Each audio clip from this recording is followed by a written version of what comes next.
Maybe he's misunderstood. Yeah, well, yeah, maybe he's just misunderstood. I mean, Hitler did kill Hitler, right? Oh, God. And that's how this video starts. Well, hold on now, hear me out. Hitler did kill Hitler, right? Okay. Right, so he begins with saying that life is too short. And it's an important point that he's not just saying this from this academic standpoint of let's get very philosophical. He's a philosopher, but he's not saying let's get very philosophical about this. He's pointing out that Aristotle makes the same mistake as Hippocrates, who makes the same mistake. He says it's just common people, everyday people, all say the same thing. So he points out that it's such a sorry, when they text and they both have a hall pass. He begins by pointing out that this is a universal problem among everybody, as far as we think. He points out in the next paragraph, it's not that we have too little time. He says it's just that we waste it. And he goes on to point out that the ways in which we waste time are ways that we aren't working towards goals. In other words, it's a waste of time when we're not working towards a goal. So he says not that, oh, life is long enough to do everything. He says life is long enough to do the things that are really important to you. So now figure out what's really important to you. If, let's say, playing a video game is very important to you, you probably have a lot of time to play that video game.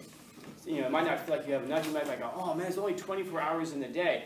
But eventually you will move on from that game into something else, and that's an indication that you spent enough time in it.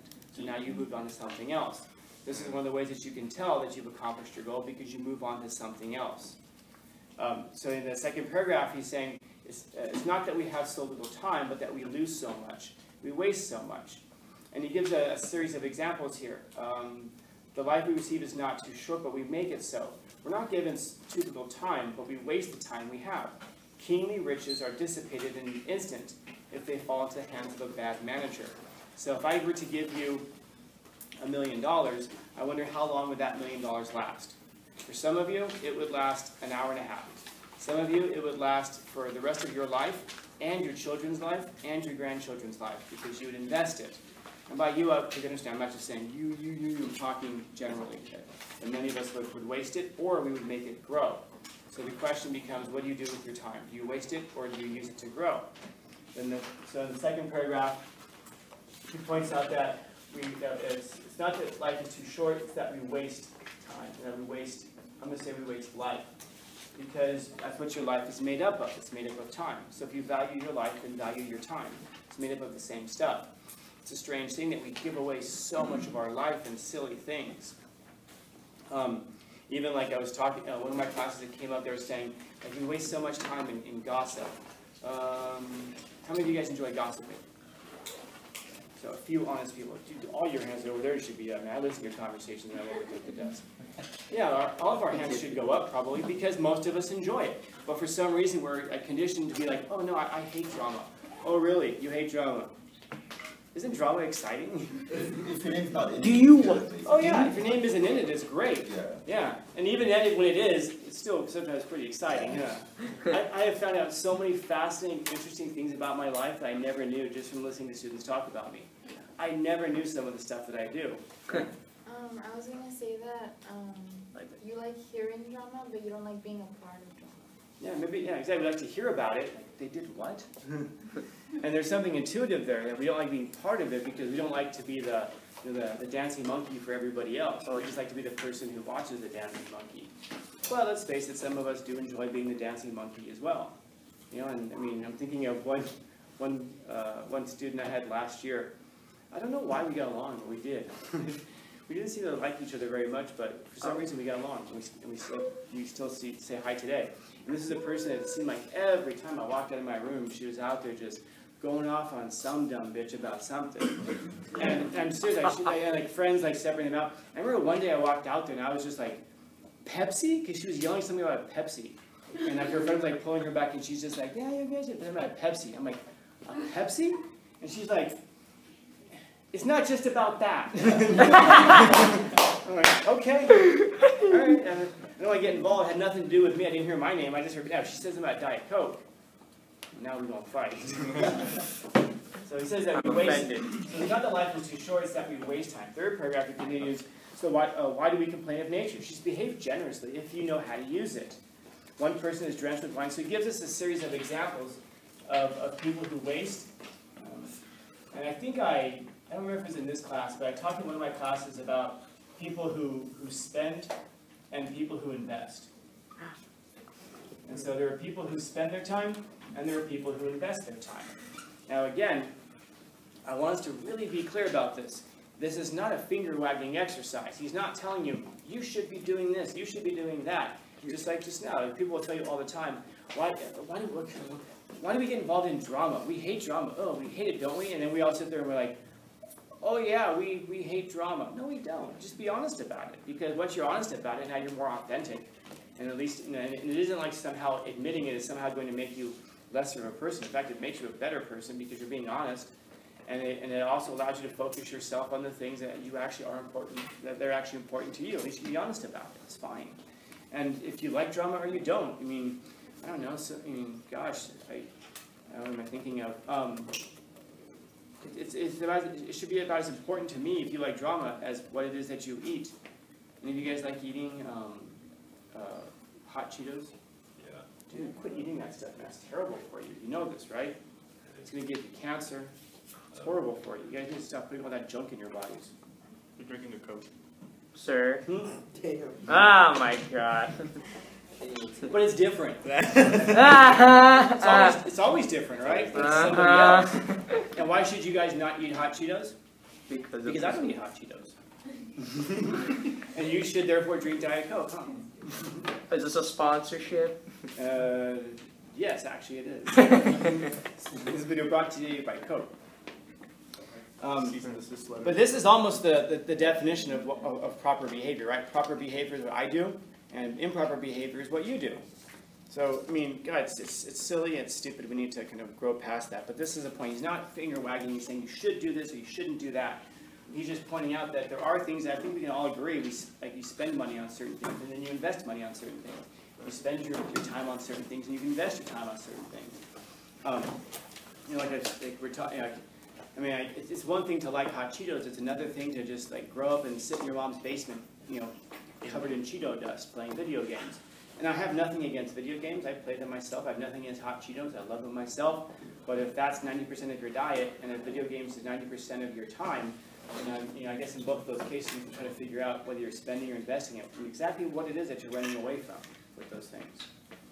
Paragraph 4, he says, we surround and tempt ourselves with vices. So it isn't just that. So we can actually point to it and go, well, whose fault is this? It's society's fault. And I'll go, yeah, society's fault. But no, the truth is that we surround ourselves with these things. You see, we surround ourselves with vices. So it isn't that, you know, that we're living in a totally morally corrupt society, which we probably are. But that's not the point of this. The point of this is that even if that's the case, we're still choosing to surround ourselves with that. It's like we don't like drama, but we surround ourselves with dramatic people. We don't like to be distracted by things, but we surround ourselves with distractions. I was talking yesterday with the class, and somehow, I can't remember how it was, the topic of greed came up. And I asked the student, well, you know, what's an example of greed? And he says, corporations. And I go, corporations, right? And the whole class is like, yeah, corporations are evil and greedy, right? And, oh yeah, corporations are evil and greedy. And I'm like, okay, so why do they have so much money? How can they possibly have so much money? Well, because we buy their stuff. So why is it that we give them all of our money and go, you're greedy, you know, give me my stuff? You know, they only have money because we want their stuff. I was talking about how, I don't know what the numbers are now, but you can look them up. In the 90s, when I first looked at this, late 90s, when I first looked at this, I was graduating from high school, it was Nike paid their workers 10 cents an hour in Indonesia. Okay? So to make a pair of Nikes, they paid their workers 10 cents an hour. At the time that in the United States, our federal minimum wage was like $5.85 or something like that. And that's why they made them over there. So they wouldn't have to pay people here $5.85, they could pay workers 10 cents an hour. And so at the end of everything, boxing, shipping, labor, it cost Nike about $5 to make a pair of shoes.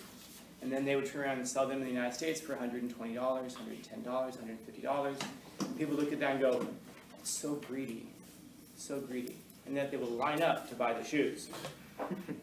Okay, yeah, exactly. So the question really becomes, do you really have a problem with their greed, or is it just that it's a convenient excuse for us to therefore blame everything that's around us? Well, but we choose to surround ourselves with this. We choose to, and think about the music that you choose to surround yourself with. Oftentimes I'll ask, like, is the message of this song a good message? Well, I'm not listening to the message, I'm listening to the beat. Okay, so if I brought you some Christian hip-hop, you'd be down to listen to it. If I brought you some Islamic hip-hop, you'd be down to listen to it. Or any kind of religious music, you'd be down to listen to it? Oh, well, it'd be weird, wouldn't it? Why? I thought it wasn't about the message. I thought it was just about the beat. If it really is just about the beat, then you should be able to listen to it regardless of the message. You know? I don't know. I wonder if there was a song out there that was glorifying raping babies, if we would all sit there and go, what's that about the message? Anybody in here listening to the band The Misfits? No? Oh, there you go. So then you'll know what I'm talking about. I toured with The Misfits. What? Yeah, true story. I did 11 shows in 21 days with The Misfits. I was in a band and we got to tour with them. Nice guys. Nice guys. They slammed a lot of doors in my faces, though. Another story for another time. So he says, continues in paragraph 5, not even the combined genius of the supposedly wisest people can explain this. People will never allow anyone to take their property, but will pick up stones to defend it. But they'll allow others to trespass in their lives. So it's that we surround ourselves with vices, but also we don't see we give away time. We also give away our time.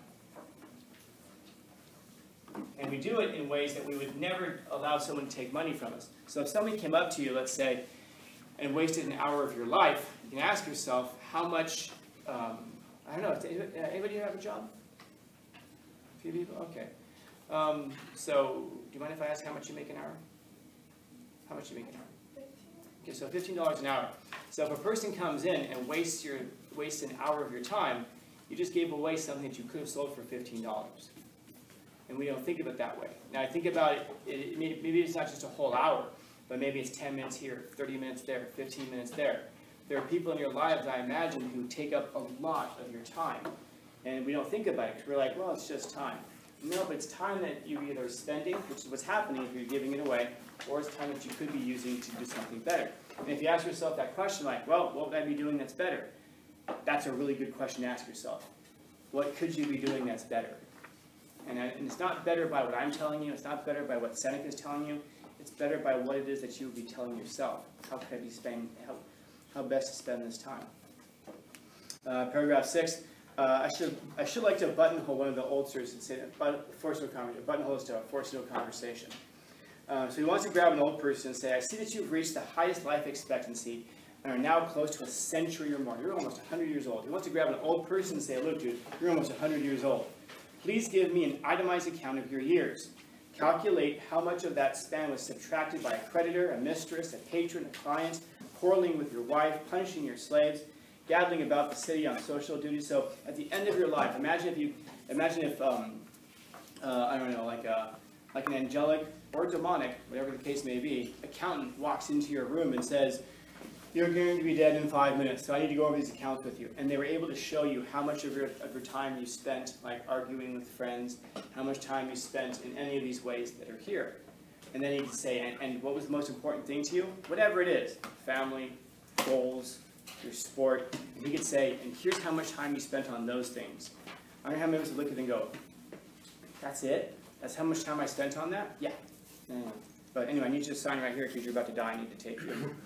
All right, yeah. I mean, think about, that'd be hard to do over the course of your life, but think about it in the course of your day.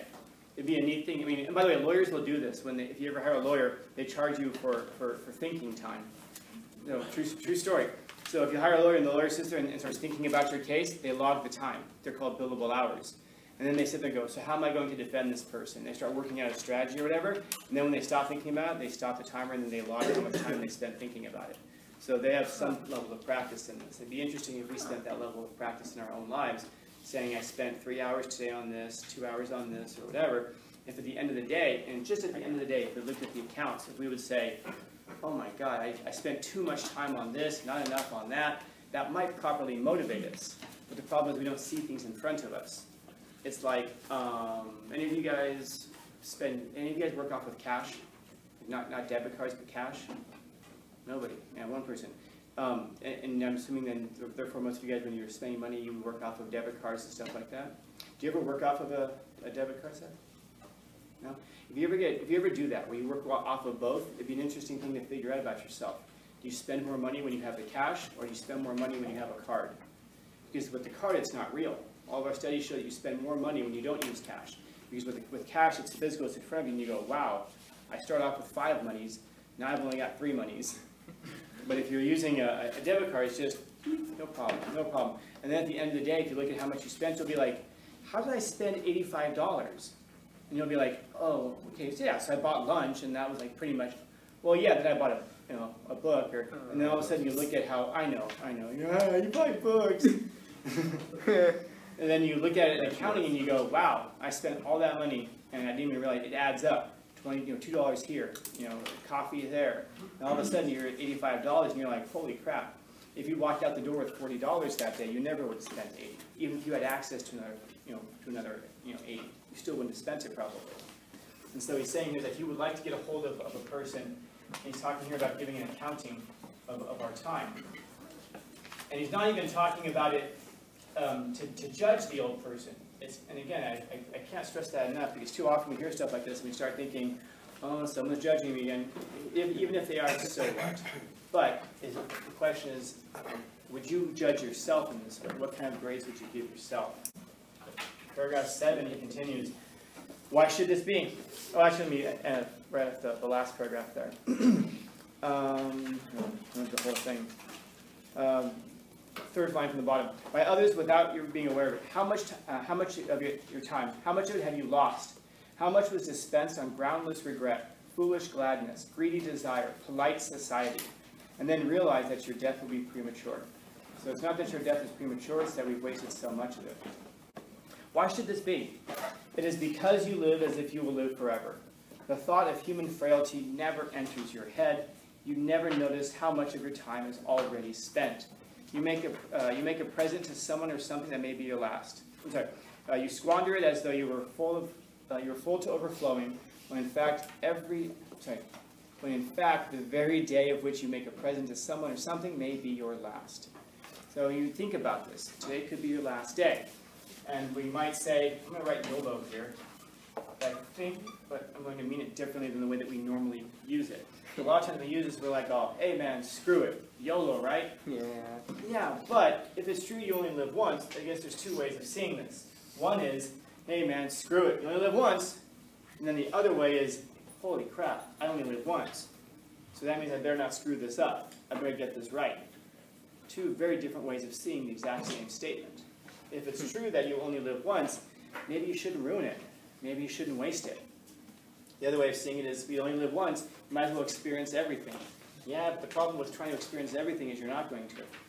You're going to experience you're going to experience a certain segment of experience, but you're not going to be able to experience the whole gamut of it. In other words, if you live like, screw it man, there's no tomorrow, there's a good chance that you're probably not going to be able to go visit the world. You're probably not going to get to travel very much, because you're going to live in such a way that you're probably not going to be able to earn much in your life. And you're probably not going to be able to go do all those other things. You'll get to do some of the more base things. You'll get to go to parties, and you'll get to do things like that. And if that's what your goal is, cool. That's your thing. But again, as I was saying earlier, you really can't have it all. In the case here, where it's like, if you only live once, then you might say, well, if I don't do this thing today, I may never get the chance again. That's true. But if tomorrow doesn't come, then today probably didn't matter. So it's worth thinking about. Paragraph 8, he continues, among the worst offenders, I count those who give all their time to drink and lust. That is the sorriest abuse of all time. So now he does give us his opinion about what a waste of time looks like. And for him, you're going to notice that a waste of time is when you spend it, when you spend the time. And he mentions specifically drink and lust, so getting drunk and having sex. He says that's the sorriest abuse of all time. That's the sorriest abuse of time of all. And he goes on, the phantom of glory which possesses some men is illusory. Their error at all events has a credible look. And then he kind of moves on to this idea of like glory. So he said, so essentially he talks about drink and lust as being pursuits of glory. So more specifically, his real problem for him is a pursuit of glory. And glory is looking for the adoration of others. When people, for example, people will have, I'll be delicate, people will engage in lust. People have sex with lots of different people, oftentimes as a way of trying to feel better about themselves. Look, all these people want me. Look how important I am. Look how desired I am. That's not so much respecting self, that's seeking glory. That's wanting the attention of lots of people so that you can feel better about yourself. Like, okay, if lots of people want me, then that must mean I'm valuable in some way. And then the same with drinking, is to, a lot of times we drink not just to enjoy ourselves, but people drink to forget about their lives. And then the question becomes, what is it that you're running away from in your life that you want to forget about? Yeah. Oh, also don't forget about drinking to seem better than other people. Yeah, and there's glory there as well. Yeah. My students never believe me, but I've only ever had alcohol once in my life. Yeah. Really? You know, Yeah, it's a true story. I've only ever done drugs, I guess twice. Okay, And I've see, that's only- believable, but like, yeah. But I didn't want to do them. That was my I mean, to choice. be fair, It was an what else accident. are you gonna drink? Diet Coke over I there? was, so alcohol, I had alcohol, I wasn't even living, I was living in England at the time. And I had, I was my last night over in England, and some friends wanted to try to get me drunk. And I was kind of like, okay, I'll try some alcohol. And I drank,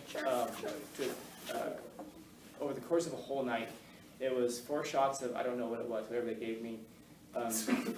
4 shots of question mark. I don't know what it was. I just trusted them. I'm like, how bad can it be?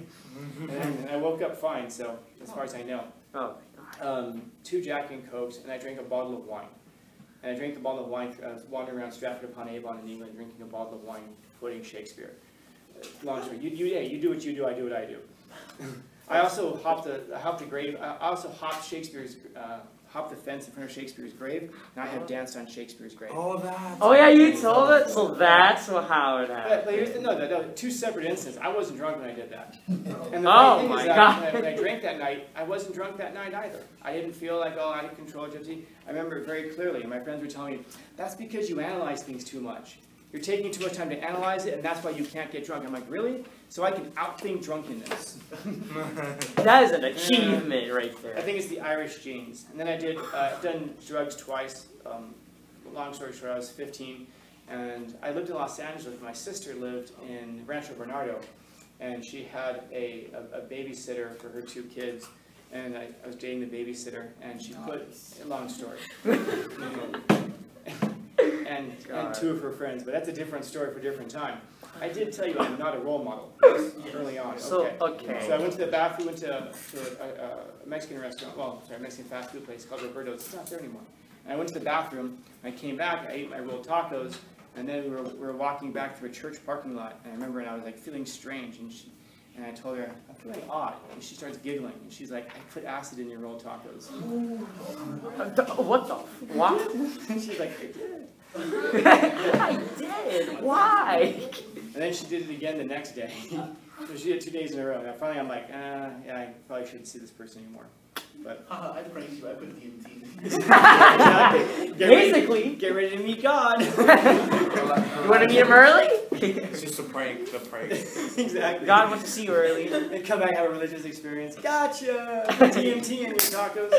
Because the cameras. But yeah, but anyway, his point though is that the real thing he's talking about there is this pursuit of glory, which by the way, it won't mean a lot to us today. It might mean something to us today. But when he's writing this, keep in mind, he's a Roman, man. And Romans live for one thing and one thing only, glory. And he's sitting there going like, it's a waste. Our whole society is built on this pursuit of glory. And he's like, it's a waste. So he's not writing to be popular for sure. And he goes on to talk about like unjust wars and manly kinds of sin and all this stuff. So he's talking about this pursuit of glory specifically, how the pursuit of glory is the thing that takes up so much of our time. That we're trying to be cool rather than just being cool. We're trying to get the glory of others, which interestingly enough, by the way, if you put your time and your energy into something that you're passionate about, you're probably going to be pretty good at it. And if you're probably pretty good at it, you're probably going to get glory anyway. That's the funny thing. The more you pursue this, it's almost fleeting. And any level of this that you do get is mostly false, because it's not based on who you really are. It's based on who you're pretending to be. Paragraph 9 continues. The only people really at leisure are those who take time for philosophy. What was So it how again? best do we spend our time? Philosophy. Oh, just Questions? Philosophers always come to this conclusion, by the way. The Agreed. best way to spend your time is philosophy. Which, by the way, please don't look at that and say, oh, you're just biased. No, they become philosophers because we think it's the best way to spend our time. We don't get into philosophy and go, well, since I'm a nerd, I'm going to say that this is the best way to spend my time. No, people go into it because they say, well, this is the best thing to do. Like one of my students asked me why I started studying philosophy. I have no idea why I didn't answer her. She's in my 4th period class, and I just said, that's a good question. She sits right there. So that's a good question. I never Well, answered it. And I was I'll thinking to find out. myself, why didn't I answer that question? It wasn't too personal of a question, but essentially, I pursue philosophy because I want to know the truth. That's all it is. And there's nothing that's more powerful in the universe than the truth. The truth is the very thing that sets you free, so it doesn't seem like there's anything that's more noble to pursue and to know than the truth. The truth about what? Yes. Yes. God. Yeah, yes, why not? Truth about God, truth about yourself, truth about the universe, truth about What am I? this cart, truth about how iPads are made, the truth, whatever the truth is. And once you kind of focus yourself on the truth, then everything else is kind of silly. You know, people try to get you to say things that you know aren't true. It's like, I'm not going to say that, that's stupid. But, you know, that's the thing to say. Oh, shut up. You know, and you aren't worried about that because you realize that Twitter isn't real life. And then when people come against you and they're like, oh, well, you've said this one terrible thing. Well, yeah, because history is not politically correct. Of course I said it. It's true. Oh. But you shouldn't say things. Why not? You shouldn't say things that are true? That's right. I should bend and be that hill rather than the mountain because it makes you more comfortable in your weakness to not have to face truth. You're right. I should call you in your weakness. All that stuff kind of goes away. All this stuff about like racial animosity. All that stuff just goes away. It's like, oh, I hate you because you have more melanin in your skin. How fucking stupid that is. Sexy. Yeah. Fucking hard. You think I'd be sexy if I had more melanin? Yeah. I can do it. Black is black. What's that? If it ain't black, it's black. I've been told that. I also have. What is it about you? Philosophy. Scanlon, I wish you were black. I am. That's crazy. And my grandfather was black. You just never know it from looking at me. But My it's actually. grandfather was white. Was he really? He was dead white. Was he really? I believe it.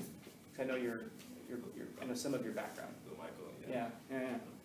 So that's what's actually, he's good. Yeah, but he's a good dude, I still like him. But last time I saw Michael, he was running through the parking lot.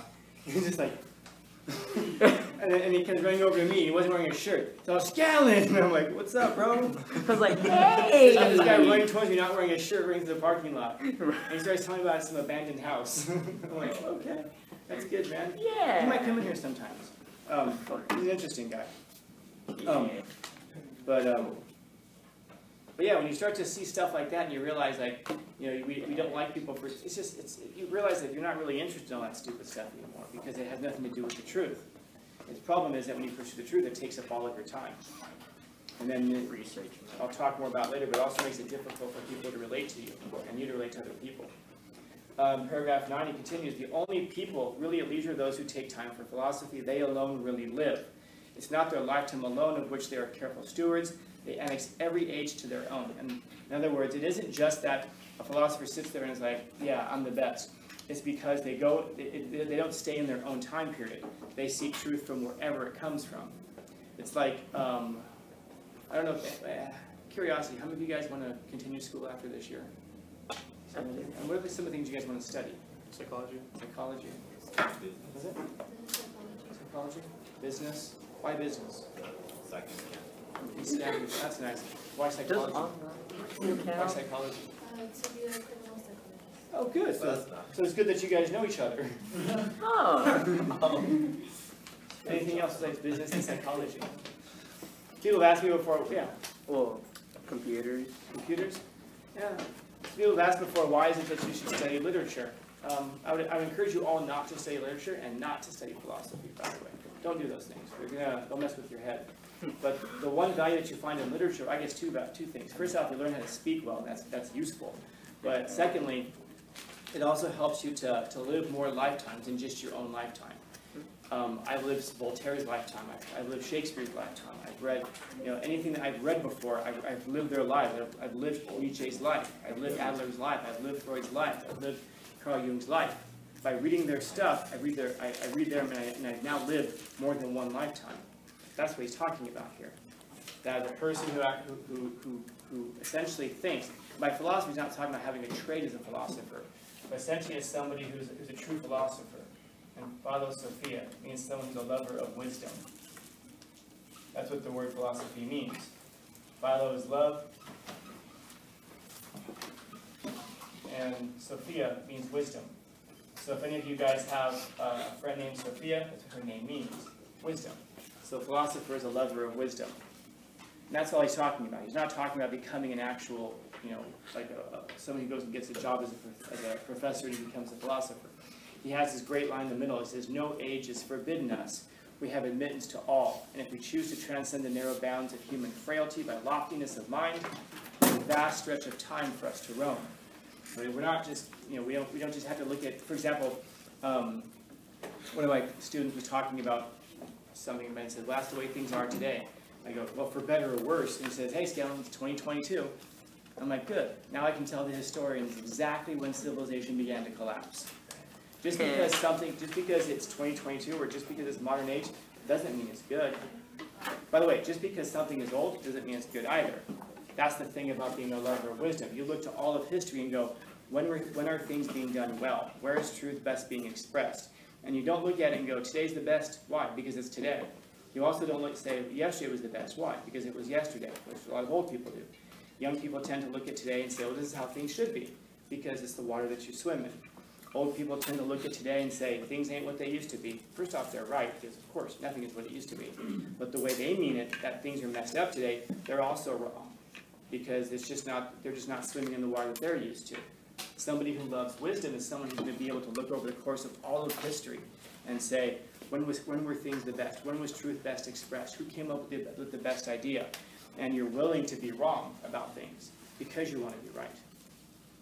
I'll say that again. You're willing to be wrong about things because you want to be right. And this is why I encourage you guys not to study philosophy, because that will take up so much of your mental energy and so much of your time. And yes, it's true that you won't have time for other things that seem trivial, but you guys know what a B movie is? A crappy movie? Yeah, you should watch crappy movies. You like jazz? And How high? how high? There you go. So someone who's a professor, I know some professors actually, who would sit there and go, how high? Sounds like one of those drug movies. If that's how you want to spend your time. Someone will sit there and go, From the and white listen man. and go. I have the hand gesture there too. He goes, Cardi B. My goodness, what is, oh my gosh, what is, oh, that's what you want to listen to. Is Cardi B any good? I don't know. She's interesting. It's fun to listen to. And if you can't listen to Cardi B, then your PhD in philosophy has stopped you from enjoying a lot of life. You should be able to listen to Cardi B. You should also listen to Mozart, by the way. There's brilliance everywhere in between. And if you're so focused on, well, Cardi B's no Beethoven, only Beethoven is Beethoven. By the way, Beethoven's no Cardi B.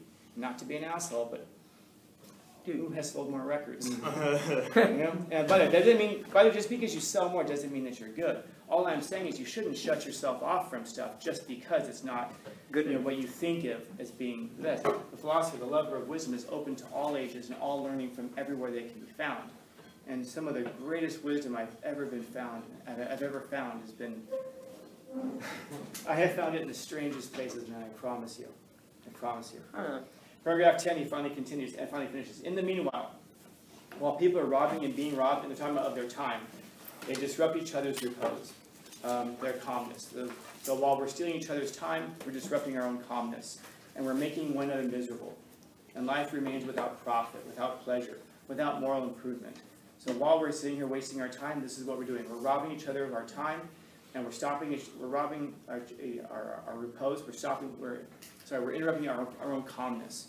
We're stopping ourselves from being calm. Our minds are going crazy with the things that shouldn't be making us go crazy. We're making one another miserable. Life remains without profit. Life remains without meaning and purpose. Without pleasure, there's no real enjoyment in it.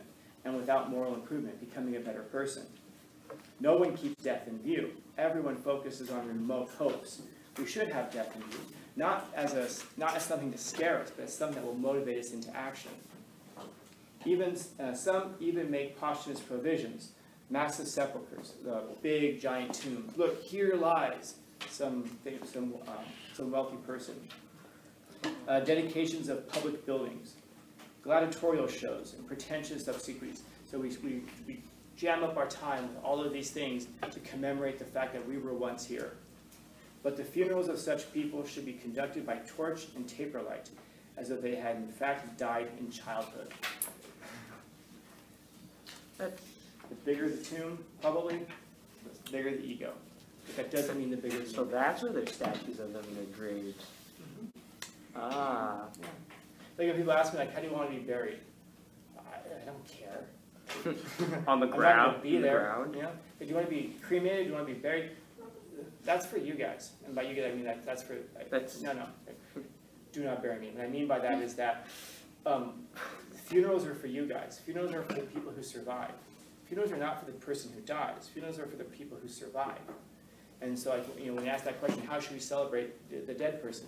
Well, they would have wanted this. If that makes you feel better, sure. What a Viking funeral. I was just telling someone this yesterday. When I die, I want you to just go down to Costco and get like one of those like $7 inflatable rafts, because no point in getting a big ship, and just tie my body to it and push me out into Mission Bay. Light it on fire. Yeah, and then you shoot a flaming arrow at it so the body catches on fire. Someone did that in San Diego a few years ago. You should have looked it up. It's great. No. They're No. totally illegal in every way. But, I don't know, right? It'd be great. Fire arrow goes in, punctures the raft, everything starts to sink, the fire goes out. It's like, oh, this wasn't what he wanted. But you'd walk away laughing and going, I mean, of course that was going to happen. What else was going to happen? It's Of course it was going to inflatable. puncture. Yeah, it's inflatable. We shot an arrow at it. And then you can be laughing about how the body is now tied to this inflatable raft and sitting at the bottom of Mission Bay. And it's a funny thing. Every time you go past Mission Bay, you'll be thinking, this guy. I was like, God damn it. Yeah.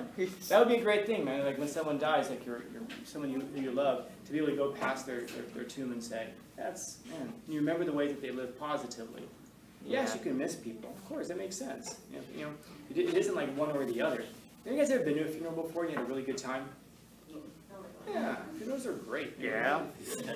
But here's the thing, if it wasn't, yeah, you might be sad, but now, out of curiosity, I wonder how many of you guys, if you were to die today, if you'd want all of your family and friends to be sitting there, wearing all black and crying and miserable that you're dead.